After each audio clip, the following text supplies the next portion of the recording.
Mi novio me critica por tener plata y conocimientos. Nos conocimos de la manera más casual. De esas que parecen sacadas de una película romántica, cuando menos lo esperas y, de repente, tu vida da un giro inesperado. No buscaba nada en ese momento, la verdad. Mi vida ya estaba lo suficientemente ocupada entre mi trabajo, mi hijo y tratar de mantenerme a flote como madre soltera. Pero ahí estaba él, apareciendo en mi vida como una sorpresa, alguien que, en ese momento, parecía traer algo nuevo, algo fresco. Nunca imaginé que todo terminaría complicándose tanto. Al principio, era todo bastante fácil. Él venía de otra provincia, buscando nuevas oportunidades, y yo lo entendía perfectamente. A veces, mudarte es lo que necesitas para empezar de nuevo.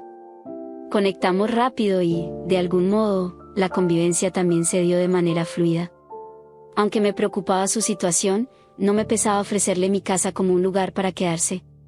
Al fin y al cabo, pensé que era temporal, algo pasajero hasta que él encontrara su rumbo en la ciudad. Mi vida estaba más o menos organizada.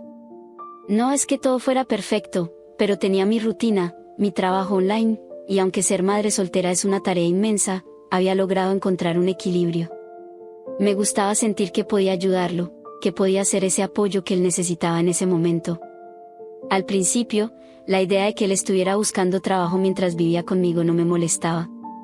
Me daba la impresión de que con el tiempo, encontraría algo que le diera estabilidad. Sin embargo, los días se convirtieron en semanas, y las semanas en meses, y empecé a notar que la dinámica en la casa estaba cambiando. Poco a poco, todo lo que habíamos construido en esos primeros días se fue desmoronando. La convivencia ya no era tan ligera. Yo seguía siendo la que cargaba con la mayor parte de los gastos, y aunque al principio no me importaba, comenzó a generarme una sensación de incomodidad. Por un lado, me sentía culpable por tener estos pensamientos. Después de todo, entendía su situación, sabía que no era fácil adaptarse a un nuevo lugar, encontrar trabajo y estabilizarse. Pero por otro lado, no podía ignorar la creciente carga que esto significaba para mí. Mi hijo dependía de mí, y ahora él también lo hacía. Estaba cubriendo todo, la comida, las facturas, los pequeños gastos del día a día, y mi economía personal empezaba a resentirse. Cada vez que intentaba hablar de esto con él, terminábamos discutiendo. Y no era solo por el dinero, sino por la falta de iniciativa que veía en él. Yo estaba trabajando todo el día, buscando formas de avanzar, de mejorar mi situación, mientras él parecía quedarse estancado. Fue en ese momento cuando me di cuenta de que algo no estaba bien, de que la relación estaba tomando un rumbo que no era saludable para mí. Lo más difícil fue darme cuenta de que, aunque él decía entender mi punto, no hacía nada por cambiarlo. Así que un día, después de otra discusión sobre el dinero y las responsabilidades, le pedí que se fuera a vivir con su madre. Él no puso mucha resistencia, supongo que sabía que tenía razón, que la situación era insostenible. Me dolió tomar esa decisión, pero necesitaba ese espacio para respirar, para reenfocarme en mí y en mi hijo. Durante un tiempo, eso pareció funcionar. Sin embargo, no pasó mucho hasta que las cosas volvieron a ser como antes. De alguna manera, nos reconciliamos y, lentamente, empezó a quedarse en mi casa de nuevo. La verdad es que la relación entre nosotros, cuando no hablábamos de dinero o responsabilidades, era buena. Nos entendíamos bien, había una conexión real. Eso me hizo pensar que quizás habíamos pasado la tormenta y que esta vez, las cosas serían distintas. Al principio, todo volvió a fluir con cierta normalidad. Pero en el fondo, seguía sintiendo esa misma inquietud que había sentido antes. Porque aunque las discusiones sobre el dinero y la convivencia se habían detenido por un tiempo, no podía evitar notar que él seguía sin hacer un esfuerzo real por cambiar su situación. Y peor aún, ahora había otro tema que empezaba a asomarse en nuestras conversaciones: mi éxito, mis estudios, lo que yo había logrado. Siempre me ha gustado estudiar, leer, aprender de cualquier tema que me interese. Creo firmemente en que el conocimiento es una herramienta para crecer, para avanzar en la vida, y esa filosofía me ha acompañado desde siempre. Me enorgullece lo que he logrado, y aunque no soy rica, he logrado crear una vida estable para mí y para mi hijo. Sin embargo, él no lo veía de la misma manera. Poco a poco, empecé a notar que mis logros, en lugar de ser motivo de orgullo o apoyo, se convertían en una fuente de resentimiento para él. Un día, mientras hablábamos de libros y de algunas cosas que había aprendido en mi último curso online, me interrumpió de forma brusca. «¿Te crees mejor que los demás?», me dijo, con una mirada que no reconocí. Me quedé en silencio por un segundo, pensando que no había escuchado bien. Pero sí, lo había dicho. Y lo peor es que lo decía en serio. Me explicó que sentía que yo trataba de enseñarle cosas porque me creía superior, como si el hecho de saber más o tener más experiencia me diera algún tipo de ventaja sobre él. Esa conversación me dejó completamente descolocada. Nunca había pensado en mis conocimientos como una herramienta para hacer sentir mal a los demás. Para mí, aprender siempre ha sido algo positivo, algo que comparto porque creo que puede ser útil. Pero él no lo veía así. Desde ese día, nuestras conversaciones empezaron a girar en torno a ese mismo tema, la diferencia entre lo que yo había logrado y lo que él no había hecho. Después de esa conversación en la que me acusó de creérmela por tener estudios y conocimientos, todo comenzó a desmoronarse a una velocidad vertiginosa. Ya no podía ignorar los comentarios sarcásticos que soltaba cada vez que hablábamos de cualquier cosa relacionada con el trabajo, la educación o simplemente el hecho de ganarme la vida. Era como si todo lo que me había esforzado en construir, todo lo que me enorgullecía, se hubiera convertido en una especie de amenaza para él.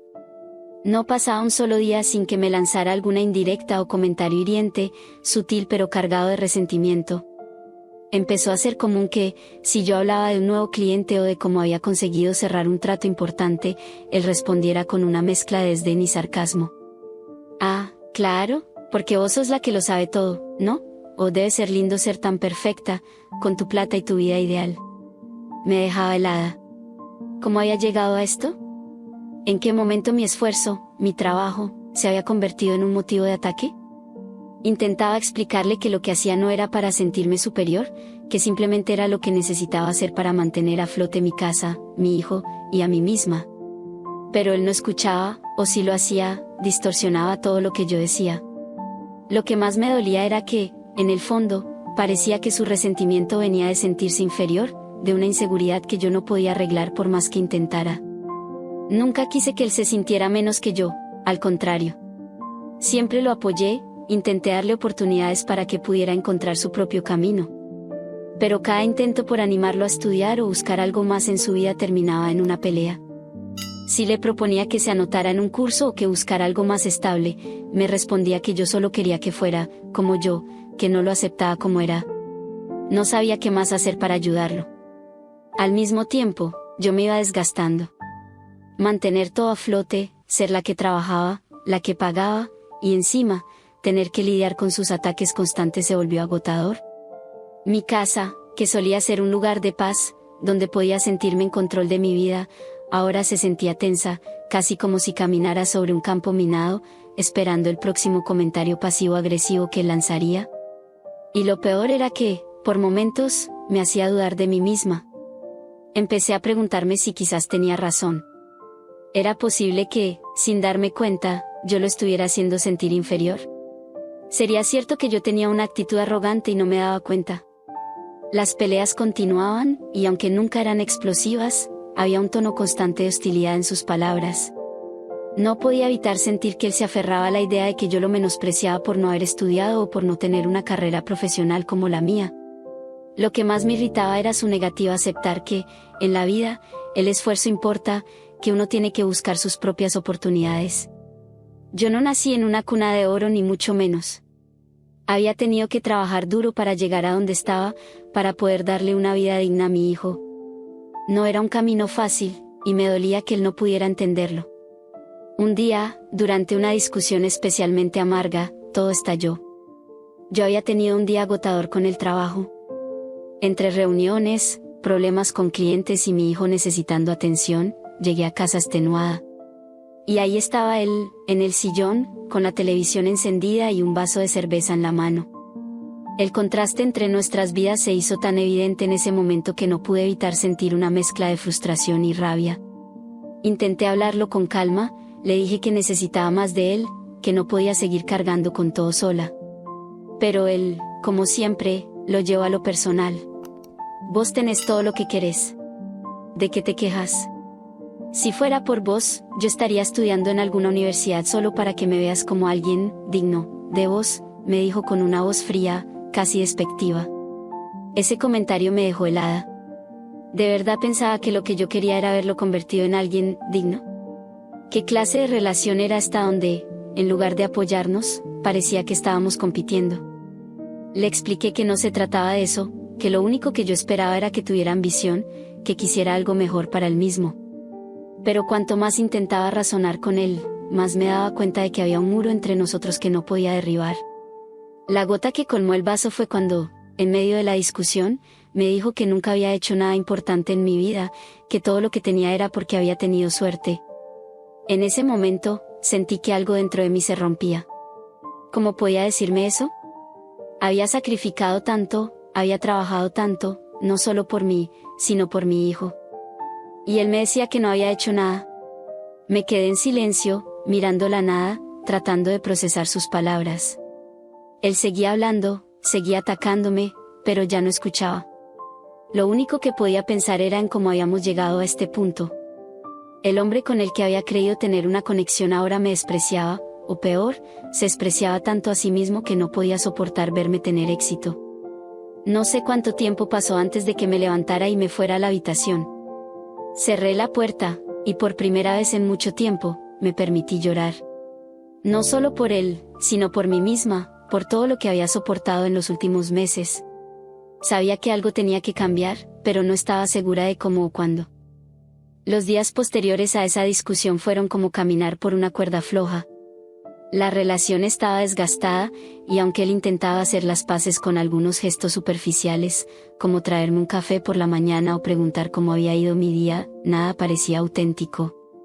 Todo lo que me decía se sentía cargado de esa misma inseguridad y resentimiento que ya no podía ignorar. Yo, por mi parte, también estaba en una especie de estado de supervivencia, haciendo lo mínimo para evitar más peleas. Pero la distancia entre nosotros se volvía más grande con cada día que pasaba. Un domingo por la tarde, mientras estábamos sentados en la sala, sucedió algo que puso todo en perspectiva. Mi hijo, que jugaba en el jardín, entró corriendo emocionado porque había aprendido a andar en bicicleta sin rueditas.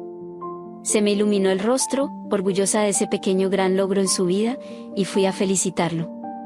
Sin embargo, cuando volví a la sala, noté la expresión sombría de mi novio, que me miraba con una mezcla de disgusto y, para mi sorpresa, algo parecido al odio. «Mira cómo te emocionas por esas pavadas», murmuró entre dientes, sin siquiera levantar la vista de su celular. Ese comentario, aparentemente insignificante, fue el golpe final. No solo había menospreciado los logros de mi hijo, sino que también dejaba en evidencia que no entendía lo más mínimo de lo que significaba ser padre o madre, de lo que significaba celebrar incluso los momentos más pequeños de la vida de alguien a quien amas. En ese instante, supe que esta relación no tenía futuro.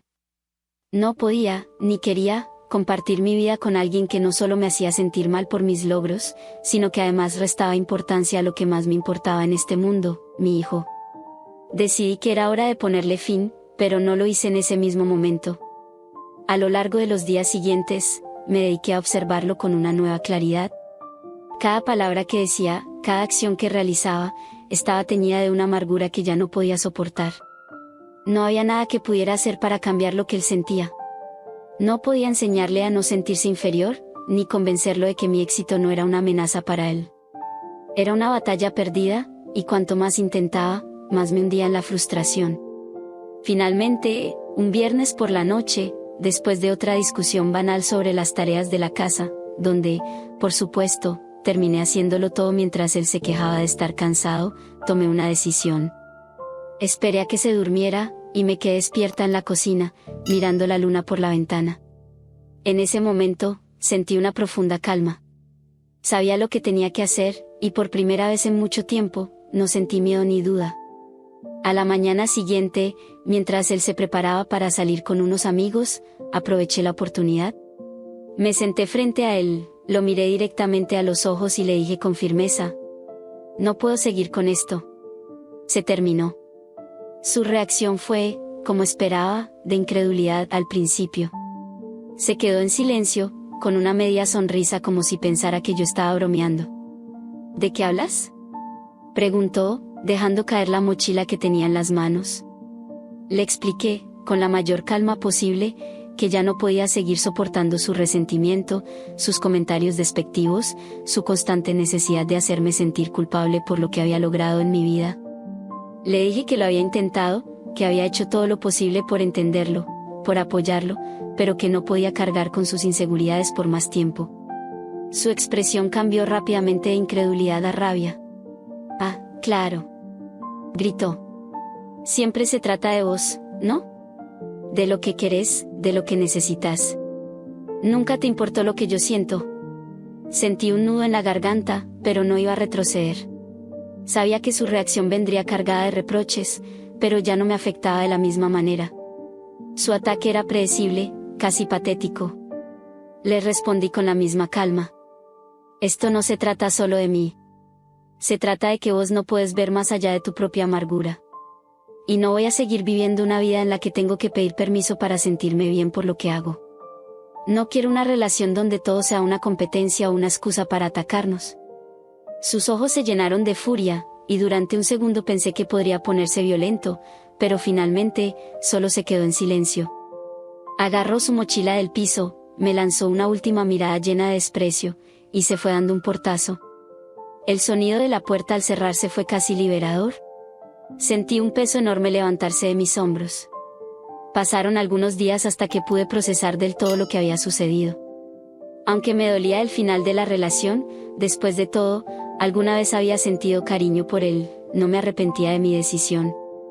Había llegado el momento de enfocarme en mi vida y en la de mi hijo, sin esa constante nube de negatividad a mi alrededor. La paz que sentí fue inmediata. Los días se hicieron más ligeros, y poco a poco volví a disfrutar de mi trabajo, de los pequeños logros diarios, sin la necesidad de justificarme ante nadie. Con el tiempo, comprendí que su resentimiento no era realmente por mi éxito o mi dinero. Era por su propia incapacidad de enfrentarse a sus inseguridades. Yo no era el problema, él era su propio peor enemigo. Y aunque me hubiese gustado que las cosas fueran diferentes, también sabía que no podía salvarlo de sí mismo. Al final, lo que más me importaba era que había recuperado mi espacio, mi paz y, sobre todo, mi autoestima. Aprendí que nunca más iba a dejar que alguien me hiciera sentir mal por querer mejorar, por tener ambición o por ser independiente. Mi vida y la de mi hijo eran lo más importante, y con esa certeza, supe que el futuro que me esperaba sería mucho mejor.